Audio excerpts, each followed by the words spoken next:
반갑습니다 형님들. 안녕하세요. 오늘도 제 숲TV 생방송 와주셔서 감사드리고, 생방송 보신 형님들은 추천과 즐겨찾기, 이따 유튜브로 오시게 분들도 구독과 좋아요 한 번씩 눌러주시면 감사하겠습니다. 자, 오늘 첫 경기는 올랜도 대 시카고 경기인데 이거 지금 아마 제일런 석스가 못 나올 걸로 예상이 됩니다. 부상 관리 차원에서 이제 빼준다고 하는 것 같거든요. 그래서 올랜도는 이제 가드 포지션에 아마 타이어스 존스를 쓰게 될 것 같다. 시카고에는 또 트레 존스가 있어요. 둘이 형제인데 아마 한 4살 차이인가 나는 걸로 알고 있습니다. 여태까지 NBA에서의 족적은 뭐 타이어스 존스가 그래도 많이 있기는 하죠. 단신 포인트 가드로서 그래도 좀 조립을 할 줄 안다, 이런 게 있는 상황인데, 제일런 석스는 사실 이제 포인트 가드적인 그런 플레이 메이킹보다는 이 수비력이 굉장히 좋은 선수잖아요.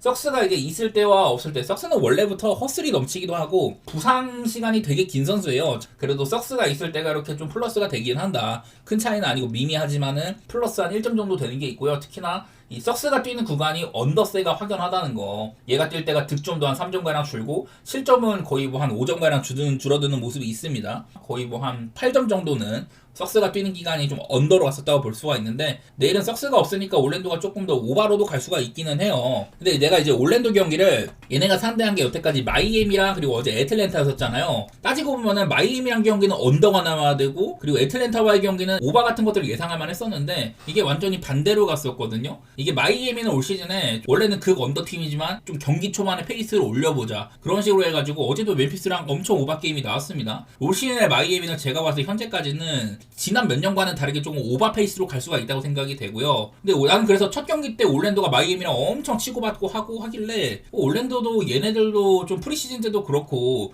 팀 기조가 바뀌었나 이런 생각을 했지만은, 어제 애틀랜타와의 경기는 또 언더가 났잖아요. 오바가 날만한 팀이랑 또 언더가 났다. 그런 것들을 보니까 어제 경기를 봤을 때는 얘네들의 또 색깔, 수비는 빡빡하고 상대도 최대한 못 던지게 한다든지, 던져도 뭐 똥볼을 던지게 하면서 최대한 컨테스트 많이 하고 열심히 수비하는 기조는 있는 것 같거든요. 대신에 어제는 베인도 별로였고 벤케로 아주 최악이었었고 바그너만 1인분을 했었는데, 그래서 올랜도의 저는 첫 경기 때가 조금 이제 비정상적이고, 역시나 올해도 수비적인 기조가 일단은 먼저 갈 것 같다, 그런 생각을 들었던 것 같습니다. 사실 올랜도가 꽤나 앞서던 경기인데 한 15점 차까지는 제가 봤던 것 같은데 결국에 그 경기를 뒤집혔어요, 애틀랜타한테. 애틀랜타 3점이 진짜 지옥이었지만은 막판에는 조금 회복하기도 하고, 올랜도가 정신을 되게 못 차린 것 같아요. 베인이나 벤케로 해줘야 될 애들이 너무 좀 개판이었다. 특히나 벤케로는 진짜 클러치 상황에서 너무 말도 안 됐었고, 그래서 이제 올랜도가 뭐 홈이기도 해요. 어제도 사실은 홈이었는데 원래 홈발을 되게 많이 받는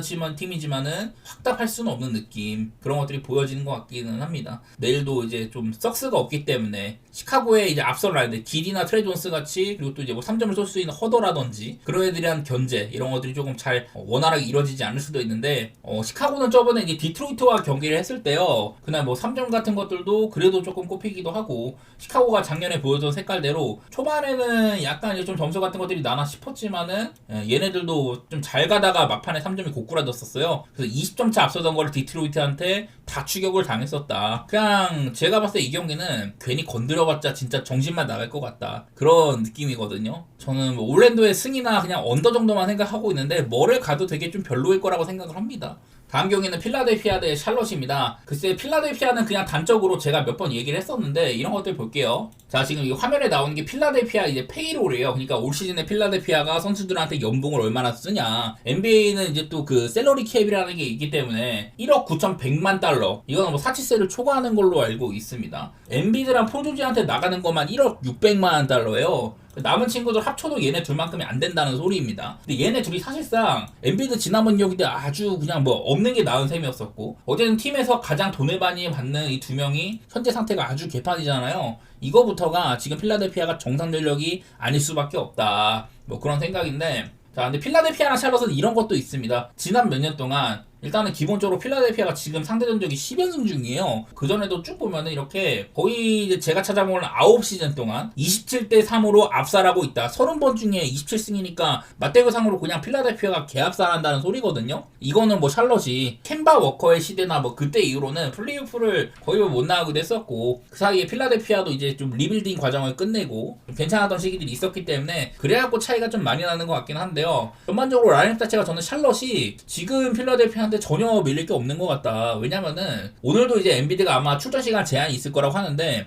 얘가 이제 프리시즌 마지막 경기를 뛰었거든요. 그게 이제 8개월 만에 복귀 경기였었고 계속 지금 이제 무릎 쪽에 문제가 있는 상태입니다. 지난번에 보스턴전도 그냥 엔비디아가 엄청 느린 듯한 게 보였었어요. 저는 필라델피아에서 엔비디아가 나오는 경우 엔비드가 그래도 공격에서는 여러 가지를 할 수 있기 때문에 경기를 뛰기만 하면은 어쨌든 필라델피아 오펜스는 엔비드한테 가장 먼저 초점이 맞춰질 수밖에 없거든요. 엔비드가 안 그래도 지금 몸 상태가 안 좋은데 이 친구가 넘어오는 거 기다려야 되고 공격에서 어느 정도 좀 자리를 잡는 거를 기다려 줘야 된다. 그러다 보니까 필라델피아의 템포가 저는 좀 되게 늦다고 생각을 했었는데 엔비드가 없는 구간에서는 맥시라든지 에지컴도 진짜 잘했고 에지컴이 42분이나 뛰면서 34점 나왔거든요. 루키로서 많은 시간과 함께 득점도 많이 해줬다. 타이리스 맥시도 3점 꽂히면서 40점이나 뽑고 그래서 지난번 경기는 저는 이게 엔비드가 이 친구의 야투도 그렇고 되게 좀 별로였다고 생각을 했는데 샬럿의 첫 경기도 라멜로가 있는 이상 얘네들이 그 라멜로가 작년에도 있을 때 없을 때 어쩔 때는 그냥 공격이 리그 꼴찌 수준이고요. 있을 때는 득점이 한 평균적으로 10점가량 플러스가 된다고 했었습니다. 그리고 건강했던 첫 경기 라페스 같은 거 엄청 박으면서 신바람 농구하고 샬럿이 경기력이 매우 좋았거든요. 브루클린한테.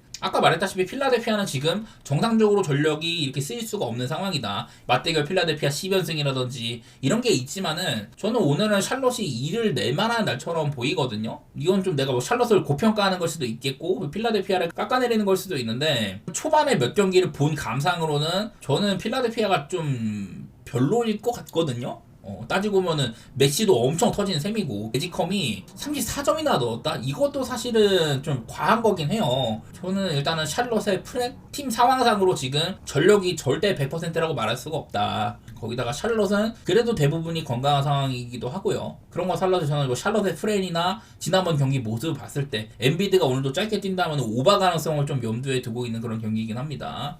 네, 다음으로는 애틀랜타 대 오클라호마 경기 한번 보도록 하겠습니다. 애틀랜타도 지금 이제 2경기를 했는데요. 얘네들도 많이 개판 같던데. 토론토와의 첫 경기. 그때도 이제 트레이 형이 굉장히 별로였었어요. 그리고 어제도 트레이 형이랑 이제 NAW가 합쳐가지고 3점을 아마 한 개인가 꼽았습니다. 16개인가 던져고 하나 넣었는데 시즌 초반에 트레이 형이 굉장히 좋지 않은 게 보인다. 어제 경기는 리자시랑 포지션이 안 나왔는데 그래 NAW랑 오콩으로 갔거든요. 사실 이런 라인업이면은 이거는 좀 더 뛸 수 있는 라인업인데 이랬는데 올랜도랑 되게 좀 언더게임이 떴습니다. 사실 이제 경기 제가 한 3쿼터까지 봤을 때 애틀랜타의 3점이 아마 10%대였던 걸로 기억을 해요. 그만큼 외곽포가 안 터졌다. 저는 애틀랜타라는 팀이 여러 윙자원들이 있고 그리고 트레이형이라는 공격의 구심점이 있고 이런 거는 좋은데 이 윙자원들 뭐 다니엘스도 그렇고 리자시나 NAW, 제일런 존슨까지 얘네들 전부 다 3점에 대한 기복이 좀 있는 애들이거든요. 명확하게 3점에서 플러스 점수를 받을 만한 친구들이라고 말할 수는 없다. 어제 경기는 3점이 되게 좀 안 터지기도 했고 애틀랜타가 약간 좀 저점이라고 할 수가 있었을 것 같습니다. 토론토한테도 그냥 페이스 싸움에서도 져버리고 수비는 그냥 개판이고 이래가지고 오늘 또 백투백이잖아요. 그런 면에서도 사실 애틀랜타가 믿음은 크게는 안 간다. 오클라호마가 여태까지 2경기 동안 전부 다 2차 연장을 갔습니다. 인디애나랑 휴스턴 사실 겉보기에는 좀 빡센 상대인데 휴스턴전은 진짜 빡셌고요. 인디애나는 사실 상대가 뭐 할리버튼도 없고 터너도 없고 부상자도 몇 명 있는 상황에서 그냥 오클라호마가 낙승을 할 줄 알았는데 이 경기를 2차 연장까지 갔거든요. 그거는 전부 오클라호마가 물론 뭐 지금 좀 부상도 있긴 하지만은 스가 말고는 점수를 도와줄 만한 친구가 별로 없었습니다. 뭐 아제이 미첼 같은 애들 조금 해주고 했지만은 다른 애들 상태가 너무 좀 별로긴 하더라고요. 사실 내일도 겉보기에는 나는 오클라호마가 개발할 만한 구도라고 생각을 해. 이게 2차 연장을 계속해서 했다는 그런 것들도 조금 이제 따라올 수도 있긴 하지만은 그래도 오클라호마의 얘네들의 색깔은 강력한 수비력 일단 뒷받침이 된다는 것들 그리고 스가라는 확실한 1옵션이 있다 뭐 이렇게 구분이 될 것 같은데 지금까지는 두 팀 다 3점이 엄청 안 터졌거든요. 그리고 그 중에 애틀랜타는 언더게임도 나오고 오클라호마는 두 번 다 이제 2차 연장 가가지고 오바가 나온 거지 어지간해서는 언더에 가까운 느낌이었단 말이에요. 정규 시간 안에는. 그래서 나는 겉보기에 둘 다 지금 젊고 뛰는 팀들이 붙는 거기는 한데 시즌 지금까지는 3점이 안 터진 것도 있고 해가지고 235.5 원래 같으면 그냥 쉽게 오바를 봐야 되는 경기예요. 구도상으로는 그건 맞는데 내일 또 3점이 어떨지는 모르겠어요. 사실 뭐 나아지만 기미가 그렇게 많이 보진 않는 것 같습니다. 내일 뭐 3점 감이 어떨지 봐야겠지만은 객기 부려가지고 언더 한번 생각 좀 하고 있고요. 그리고 겉보기에는 오클라호마가 저는 개바르는 구도로 갈 것 같다고 생각을 하긴 합니다. 저는 NBA에서 모멘텀을 확실히 가져오는 게 압도적인 공격력도 바탕이 될 수가 있어요. 상대팀의 3점이나 뭐 여러 가지 슛감이 안 좋을 때 어느 한쪽이 슛감이 좋으면은 그거로도 우위를 많이 가져갈 수 있지만 그건 좀 운이 따르는 부분이고, 오클라호마가 작년에 왜 리그에서 10점 차 이상 게임을 가장 많이 했냐, 54번이나 했거든요. 그냥 독보적인 1등입니다. 2등이 41번인데 그거랑 13번이나 차이가 나요. 왜 오클라호마 이런 상황이었냐, 공격도 공격인데 수비의 기본빵이 워낙에 높았기 때문이거든요. 기본 근간에는 수비 밑바탕이 저는 확실히 있는 팀이라고 생각을 해가지고 그런 부분에서 애틀랜타랑 차이가 갈릴 수 있다. 그런 거 한번 노려보면서 저는 오클 쪽 좋게 보고 뭐 언더 한번 그냥 살짝 생각만 해보도록 하겠습니다. 자, 그 다음에 멤피스 대 인디애나 경기입니다. 인디애나 아까 말한 것처럼 오클라호마랑 지금 이렇게 라인업이 개판인데도 할리버튼 부상, 터너 내보내고 마땅한 역임은 없고, 여기에 뭐 네마드 부상이고 맥코넬 없고, 지난번 경기 때 네마드도 중간에 이탈을 했죠. 그래갖고 인디애나가 지금 부상이 굉장히 많은 상황인데도 오클라호마랑 나름대로 호각을 펼쳤었어요. 작년 파이널에 오른 그런 자격을 증명하기는 했다. 이제 멤피스, 지금 제가 봤을 때 시즌 초반에 애틀랜타랑 멤피스 뭐 이런 애들이 엄청 실망스러운 팀들이거든요. 멤피스가 어제 그냥 마이애미한테 아주 뭐 개털렸습니다. 전반전에 86점, 마이애미 구단 프랜차이즈 사상 하프타임에 가장 많은 점수를 올린 거라고 하더라고요. 그만큼 그냥 예봉이 꺾인 경기였는데, 뭐 모란트나 뭐 얘네들도 20분밖에 안 뛰었습니다. 대부분의 선수들이 그냥 가비지 게임을 일찍 가버려가지고 한 20분밖에 안 뛰었어요. 근데 오늘 모란트가 또 뛸지 안 뛸지는 알 수가 없다. 제가 어제도 모란트가 있을 때와 없을 때 생각만큼 멤피스의 이런 언더오버 차이는 그렇게 많이 나지 않았다. 기본적으로 모란트가 있던 어떤 페이스 같은 것들은 꽤나 빠르게 유지가 된다. 그런 말씀을 드렸는데, 모란트는 이제 클러치 굉장히 강하잖아요. 그래서 모란트가 없는 경기에서는 그래도 있을 때보다 조금 빠지는 부분들이 있더라. 지금 나오는 이것들도 한창 멤피스가 그래도 작년에 좋은 시기였던 2월달 전으로 했을 때, 2월달 전까지는 이런 것들이 이제 모란트가 있을 때 특히 승률이 좋았었거든요. 근데 후반기에는 이런 것들을 많이 좀 깎아 먹었다. 그래서 저는 내일 이제 모란트가 지금 퀘셔너블로 적어놨어요. 이게 명확하진 않은데 내일 이제 그 페이서스와의 경기 때 얘가 이제 뛸 수 있을 여부는 아직까지 불투명하다. 저는 모란트가 작년에도 부상이 되게 많았고 아까 본 것처럼 82경기 중에 32경기나 결장을 했거든요. 그만큼 건강이 보장되지 않는 상태인데 어제 경기 조금 뛰었다고 할지라도 내일 백투백 경기에 모란트를 과연 쓸까, 이런 걱정이 좀 있거든요. 모란트가 그래도 좀 부상이 있더라도 경기를 나올 수만 있으면 팀에 플러스 되는 부분이 분명 있을 건데, 얘가 아예 좀 이제 계속해서 막 백투백도 갈아쓰고 하다가 부상으로 나가 떨어져 버리면은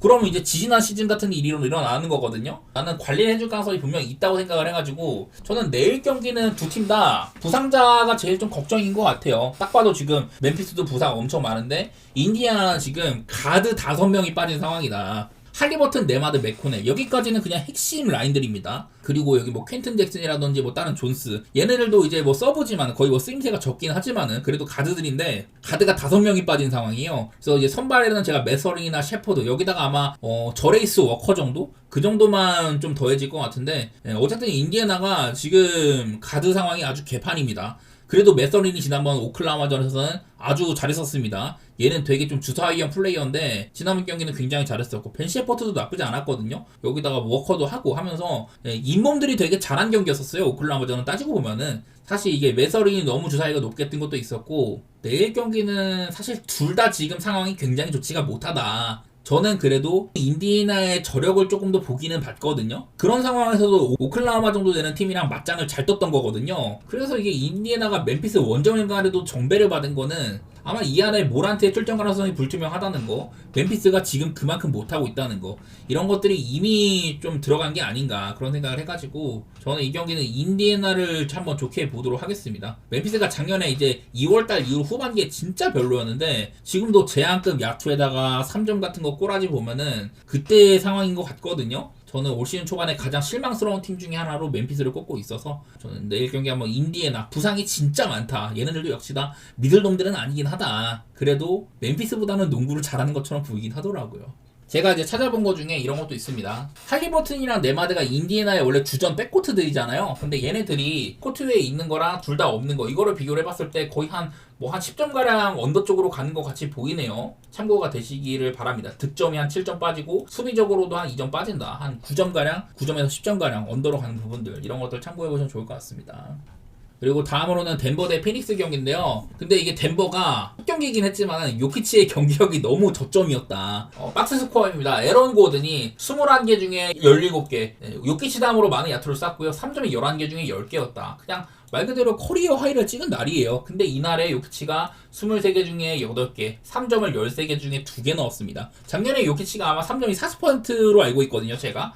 그리고 뭐 트리플 더블 하고 이런 거는 좋은데 원래부터 수비는 좀 안 좋은 선수라고 봐야 되고 느릿느릿하니까 3점이 그냥 개판이었었거든요. 이외에 뭐 머레이도 이 정도면 1인분 한 거라고 봐야 되고, 사실 이 경기는 나는 머레이는 별로 기억이 안 나. 이 에런 고든이 워낙에 미쳐있기 때문에. 그리고 요키치가 못한 것만 기억이 나는데 에런 고든이 이렇게 해준 날에 요키치가 그냥 최저점이었다. 이런 경기는 요키치의 야투가 이꼬라진 날은 진짜 한 시즌에 한두 번 있을까 말까한 그런 일이라고 생각이 되거든요. 어쨌든 개막전부터 그런 일들이 벌어졌다. 이게 제일 큰 문제인 것 같습니다. 글쎄, 첫 경기부터 저지랄을 하니까 올 시즌 요키치가 조금 꺾이는 건 아닌가? 약간 뭐 그런 생각도 들기까지도 해요. 어쨌든 구성으로 봤을 때 덴버는 지금 뭐 이제 캠 존슨만 작년에 마포주에서 캠 존슨으로만 갈아 끼웠고, 그리고 벤치가 굉장히 두터워진 상황이잖아요. 저는 올 시즌 덴버가 작년보다 전력이 훨씬 더 업그레이드가 됐다고 봤는데 팀의 핵심 중에 핵심인 요키치가 과연 지난번 모습을 털고 일어날 수 있을 것인가, 그런 부분은 아직까지는 조금 불투명한 상황입니다. 그리고 이제 피닉스는 첫 경기 때 세크라멘토랑 경기를 했는데요. 그날 이제 세크라멘토가 키건 머리랑 사보니스가 없었고, 피닉스는 원래 이 리바운드가 약점인데 오히려 그거를 강점으로 활용을 해서 오펜 리바를 18개나 잡았습니다. 무주공산인 세크라멘토의 인사이드를 격파를 하면서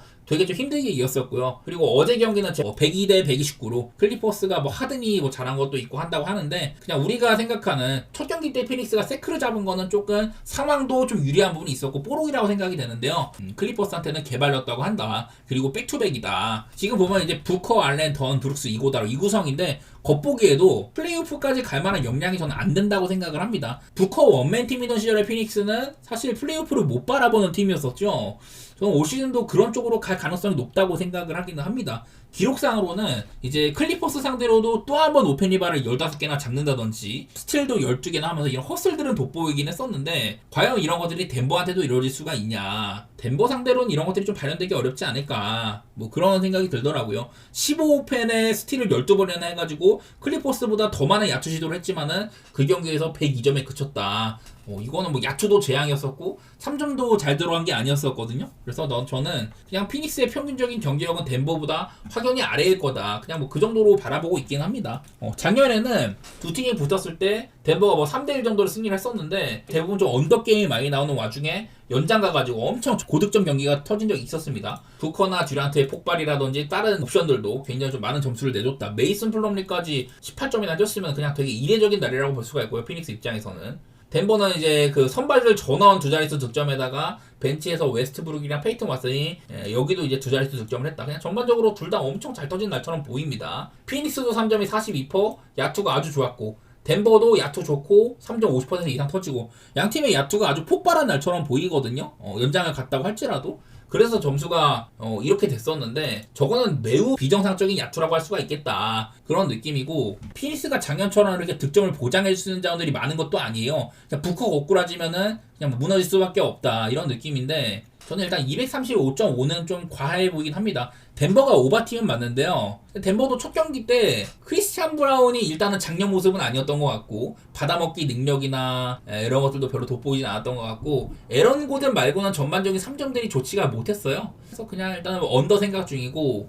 덴버가 그래도 이번에 또 홈이기도 합니다. 덴버는 홈이랑 원정 격차도 심해가지고, 홈이라면은 지난번에 요키치 경기력 조금 걱정되긴 하지만 평균적인 모습이 나온다? 그럼 저는 덴버의 대승을 한번 생각해 보도록 하겠습니다.